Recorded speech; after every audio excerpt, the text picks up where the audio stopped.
Hello, my name is Sam West and this is Wild West, the show where I do the world's most obscure extreme sports with just 1 week's practice. Hang on. In this episode, I am going to have to bend the rules because this sport would be physically impossible to get ready for in just 1 week. In this episode, I am entering the world's most extreme, weirdest ultra endurance race. I'm taking on ultra skating. Ultra skating is a 24-hour endurance race where instead of running, tricks in the name, you're skating. The objective of an ultra skate is actually really simple. Within 24 hours on a fixed track, skate as far as humanly possible. The first official ultra skate was held back in 2012 at the Homestead Miami Speedway in the good old US of A. Although ultra skating now has a governing body and rulebook, it had a much more fringe beginning, which most likely started with this man, Robert Thompson. Between 2007 and 2008, Robert skated 7,555 miles, travelling from Leysin, Switzerland to Shanghai, China. I couldn't find anything confirming that this was the beginnings of ultra skating, but to me it seems a lot more likely than not. The thing that makes ultra skating extreme is the sheer distances these guys cover. An ultra marathon runner could normally run around 100 miles in 24 hours, but ultra skaters have been known to skate over 200 and even 300 miles. I mean, that's like skateboarding from Bristol to Edinburgh in just 1 day. It's ridiculous. Since I'm really not an endurance athlete, this whole ultra skate thing is actually quite intimidating, but I still want to set myself a good goal for race day, so I'm aiming for 100 miles or about 4 marathons. And when I say in this episode, you are going to see me push myself harder than I've ever done before, both physically,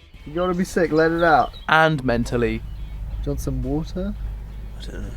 I'm not messing around. Now, what are the main factors I'm going to come up against when taking on a weird sport like ultra skating? The first and most obvious factor I'm going to have to deal with is endurance. Doing anything for 24 hours is going to be difficult, but for anybody who's pushed a skateboard around for an extended period of time, you know just how hard this is going to be. Next is balance. To spread the workload out, I'm going to have to learn to push and balance on both legs. I'm hoping that I'll be able to pick this up reasonably quickly because at the moment I can't push switch for 2 minutes, let alone 24 hours. Another key factor is strength. At this point, I've just got to hope that my muscles, bones and tendons are all going to be strong enough to stand up to the constant pounding. Otherwise I could pick up some nasty tendonitis or even a stress fracture. Lastly is mental fortitude. I'm sure there's going to be plenty of times throughout both the training and the race day where I'm going to hit a mental wall. So I've got to have the mental fortitude to push through the pain and keep on going. Now for this episode, I am going to have to fudge the rules on the 1 week format. Normally on Wild West, to prepare for a challenge, I do 6 consecutive days of training, doing around 8 hours a day, and then on the 7th I do the challenge.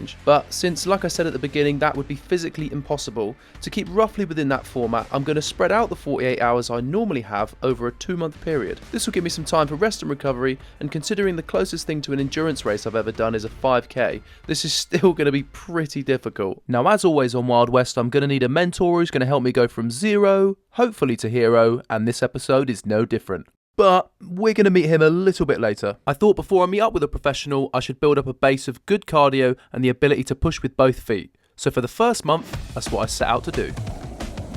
First day of many. Something that I'm going to have to get used to doing is skating with my left foot forward. Because it's going to be such a long race, if I try and put all of that energy through one leg, push him, I'm basically just going to tire myself out. So I've got to get used to pushing with my left foot forward, which to be honest at the moment, I'm finding quite difficult. This is what my life looked like for the first couple of weeks. Just hours and hours of pounding the pavement, building that skill to push with both feet and building up that base cardio. I tried a few different places to skate while I was getting into my training, but I eventually settled on this 3.5 mile long, silky smooth piece of tarmac between Chivenor and Barnstaple. It's dead flat, got a nice view out to the river, and also it's not too far from my house, so it's just about perfect. As the miles flew by, my ability grew, and through the ups, with a couple of downs, it became very clear very quickly that my choice in board was going to make a massive difference in both my training and on race day. I tried a few different types of boards, starting off with a regular longboard, then moving on to a mountain board with longboard trucks, but then finally settling on this. This bad boy is the Rain Demon Seed. It's a 42-inch board with a double drop truck setup, which means it's super duper low. And in ultra skating, a low board is your best friend. The less you have to step down to push means the less you have to stand up. Basically, it's just energy conservation. Now, I did add some spacers to the trucks which are made out of an old chopping board just to get the board that extra bit lower, but there is one more avenue of energy conservation which is definitely worth exploring. This is Today. It's Friday, so you know what we're doing? something called land paddling. Oh yes, that's right. Like these two orange ladies just said, this is called land paddling. Now, since a land paddle is an additional form of propulsion, I plan on taking full advantage of it. This is my first prototype for the push stick land paddle. I can't remember what exactly it's called. I've just got a piece of blue tube, bike tyre over the top, bolted through with some cable ties to stop it from kind of slipping off the sides. It works, it gets me going along. There's too many points of failure though. Good practice, good experiment, but I'm sure I can come up with something better. After many hours, aka 5 minutes of toiling away, I've made this. Now this has got almost no failure points on it. This is literally just a huge piece of rubber, which I actually found at the beach. I've got a huge strip and I've shaped it with the angle grinder, drilled a hole in it with the drill, and now, just by friction, it's on there. With a little bit of welding, a splash of paint and some quick assembly, I had myself a land paddle. At this point I'm feeling pretty confident, but I definitely need some help, so I think it's time to meet the mentor for this episode. Ladies and gentlemen, the mentor for this episode, it's Ryan Swanton. For the really keen-eyed viewers amongst you, you might actually recognise Ryan because he was in the last episode. He's one of the guys that organised the luge boarding event and also the one that introduced me to ultra skating in the first place. Now, with a background in marathon running and coming in 3rd overall last year, this guy is going to be the perfect mentor to help me through my training. So you join us in Bristol where I had to sit down with Ryan for a bit of a chat and a skate round after. Okay, right, so we're here with Ryan Swanton. What's your record distance? Like, how far have you gone just? So the furthest I've been is, what I got last year was 205 miles. Maybe a bit more, maybe 206. What's the secret? There must be a big secret behind that. Just the running. I think it's like strategy and nutrition. What kind of food do you eat? There's a lot of like salty, fatty, like long sort of carbohydrates foods. Because you're going really low intensity. Right in my head, when you meant long, I was like, Subway. Subway. Long, yeah. Like really long baguettes that last you a long time. Yeah. I'd sort of worked out that I needed to eat about 1,000 calories an hour. Right. 1,000 calories an hour, is that right? 1,000 calories an hour. 500 now. 500 now. Oh, it's 500 now? Yeah. Sorry, there's a guy on a tandem bike on his own, and he sat on the back seat. I was just like this. Okay, right. I have seen on like other endurance events people just like crap their pants. Yeah. Is that something that happens? Because what is like the toilet situation at the event? So at the event last year, you had to walk like down some steps, then go to the toilet and then come back up. Bad. So actually going to the toilet was not really on my list of things to do because the idea of walking down all those stairs to walk all the way back up sounded horrific. I did find, as the event went on, that you might be able to move and pee at the same time. I don't think I'll be able to do that. I tried to pee on a boat once. I was stood on a boat and I couldn't do it. I don't know whether it was because of the other 5 guys that were all stood around me fishing, but yeah. Yeah, so if it's nice and quiet, there's no one around you, it's 2 a.m, you might find you can move and pee at the same time. Okay, alright. I never had to deal with taking a shit. That was like a sensor beat. That was perfect. That was so perfect. Never had to deal with that. I guess I just didn't eat. Oh, is there a train going? This might be the train. If you couldn't tell, we're in a train yard right next to where we're going to be practicing. That is a very...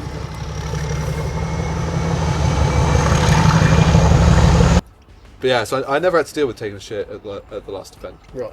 Clearly I ate either the perfect amount of food or not quite enough. You just got massive guts. Or massive, we just stored it all. Is there any long-term issues that I could pick up from this? Because I'm a bit nervous that like I'm going to pick up some like Achilles or like, you know... Achilles is a slight problem for a lot of people. If you're not used to using that part of your body and giving it that much weight for that much time, yeah. I guess it can be a problem. And there are a few famous skaters that have had issues with their Achilles from doing distance events. Or like tearing their Achilles, or like just like, oh, it's a bit painful. Yeah, I think like tearing them and sort of putting them out of the game for a long time. So just repetitive, yeah. And it just rips it off. I think so. So if you have any problems going in, if you have any problems with your legs going in, you're going to discover them about halfway around probably. Oh yes, I know. Right, I wanted you to give my board a bit of a review. because I've literally just got this one and I've been training on something that's not as good. Yeah. So give me a review. Give me a... Yeah. What do you think of it? I mean, you got all the basic things right. You've got big wheels. You've got double drop board. Maybe it's a little bit on the heavy side. You know, this is a downhill spec board. Yeah. Even though it's double drop. Just drill some holes in it. But to be honest, Line it up. it doesn't really matter too much over ultra skates because you're not stopping. Yeah. The weight only really matters when you want to stop or want to go. What about the pole? The pole. Yeah, I've never really used land paddles. I hadn't until I made that. I had a feel of this earlier, and it's pretty sturdy for a homemade piece. Yeah, but no, spot on as your extra means of propulsion. Yeah, because I thought if I'm just pushing with my legs, that's only two points of propulsion. Yeah. But I've got, you know, 2 others up here, which I'm really not going to be that well practiced. So anything that's going to give me a slight leg up, it's going to be helpful. It's an extra means. And do you also, think it will be better or worse? Do you think it'll be more helpful or like? I mean, it will take some of the load off your legs. Okay. For sure. Well, that's what I want. Yeah.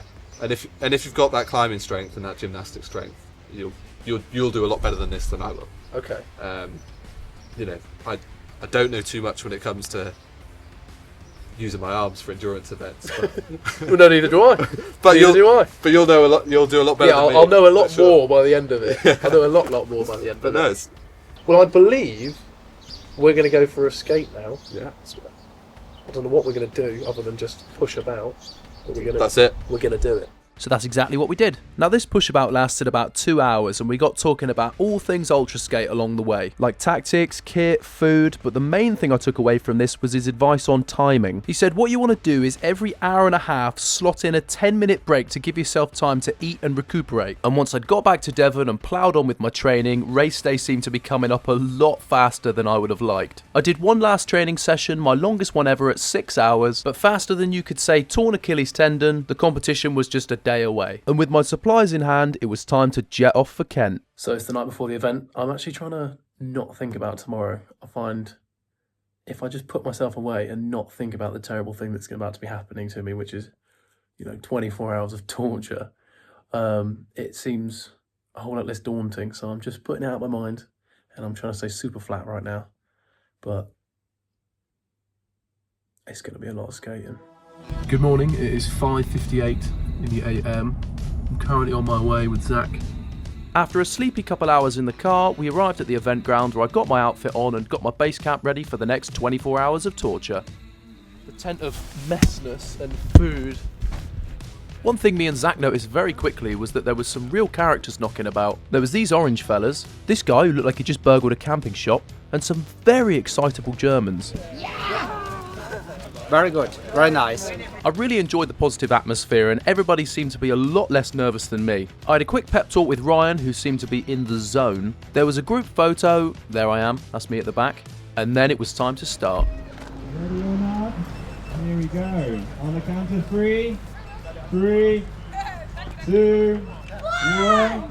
Go! We have officially... Now when I set off, to say I felt underprepared is an understatement. I've never done any endurance sports in my whole life, so with this I'm doing the equivalent of just swimming out into deep waters and hoping I don't drown. For the first 6 hours, this is what my life looked like. 1 hour down, Sammy boy! Hi, Zach.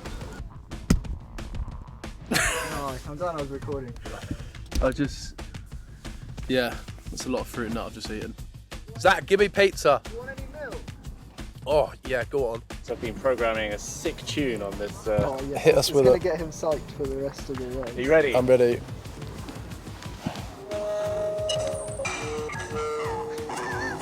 But that's just one thing about this sport, it's just like, you don't look really cool, you fart loads and you feel like shit.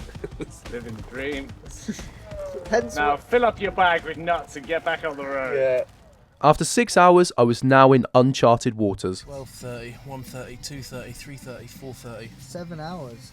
7 hours. As time goes on, I do wish the breaks were a little bit longer. 10 minutes feels like nothing. But 7 hours in, I've racked up 68 miles. So I am steaming ahead towards my goal of 100 miles and have to get back out there in hopes that I can keep up this cracking pace. So it's exactly 10 hours and 32 seconds into the race. And it started to rain. When I got back for my next break, I made myself a little poncho out of a bin bag, but luckily the weather cleared up so I didn't need it. Now at this point, I'm 11 hours in, and something weird started to happen to me. The tedium and fatigue of the day was really starting to worm its way into my brain. And I know this sounds strange, but to push down the feelings that this race was getting the better of me, I really started to up my pace. It was like there was a big set of scales and they were tipping in the direction of the race. And to tip them back, I pushed hard. I've got to go. No, guess what? Guess what? What? You've done 100 miles on this lap. Have I actually? Yes. Okay. So now it's like, It's not even halfway. 200, here we go, baby. yeah.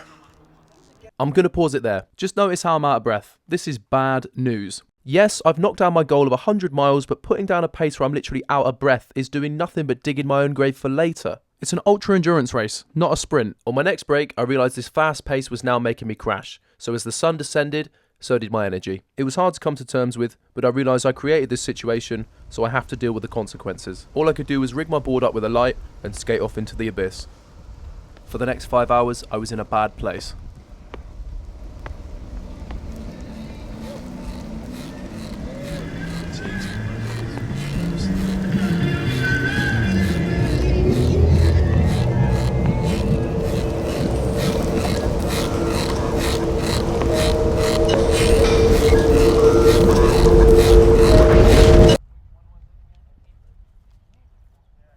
The night had taken its toll.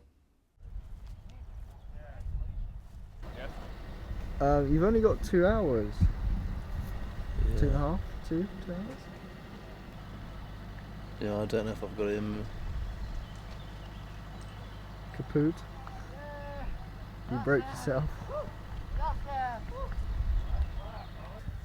What's going through your head? What's your body? Where hurts on your body? Uh oh. He's gonna get. It's happening.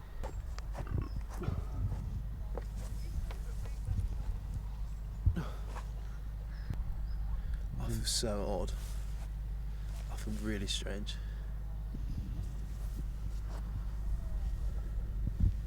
Three Red Bulls? I feel what? 3 Red Bulls? Do you want some water? I don't know. Have a little nap, and you'll refresh your mind because your mind must Listen, be I'm shot. just everything's like super confusing.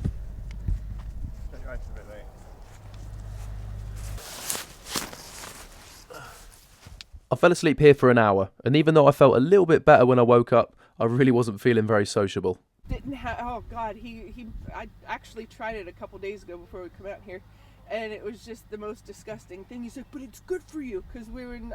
It was now 7:30 and I'd racked up 163 miles. I only had 2 hours left, so I had to get back out there. I quickly grabbed one of these caffeine energy gel things. Oh. And then I got myself back down to the track to bring it home. After knocking down that last couple of hours, I managed to rack up a total of 176 miles. Now, I wasn't really sure how to say this bit because I'm over the moon with how far I got and I'm really glad I did it, but normally on Wild West I really like to emphasise how much I enjoyed the sport and how fun it was, but this time I think I'm just going to have to say that you won't be seeing me at another Ultra Skate anytime soon. I do want to note how rewarding everyone around me found it, and they really had built up a camaraderie that can only be found when going through hardship. And also I just want to say how impressive it is to watch these athletes do what they do. So if you have a chance to take on this wild sport, please do it. Even if you don't enjoy it, you'll be really glad you did it, and if you do enjoy it, you might have just found your thing. Anyway, even though it's not for me, I'm really glad I did it, and I couldn't have done as well as I did without the help of Ryan. The fact that he gave me all the advice he could muster as well as putting me onto the sport in the first place means that this episode really wouldn't exist without him. I always like to do something for the mentors just to say thank you, so as per Ryan's request, I've donated £100 to Mountain Rescue England and Wales and would encourage anybody who's watching this to do the same. Anyway, if you enjoyed this episode, please subscribe. This episode has been on Ultra Skating featuring Ryan Swanton. My name is Sam West, and this has been Wild West. Woo!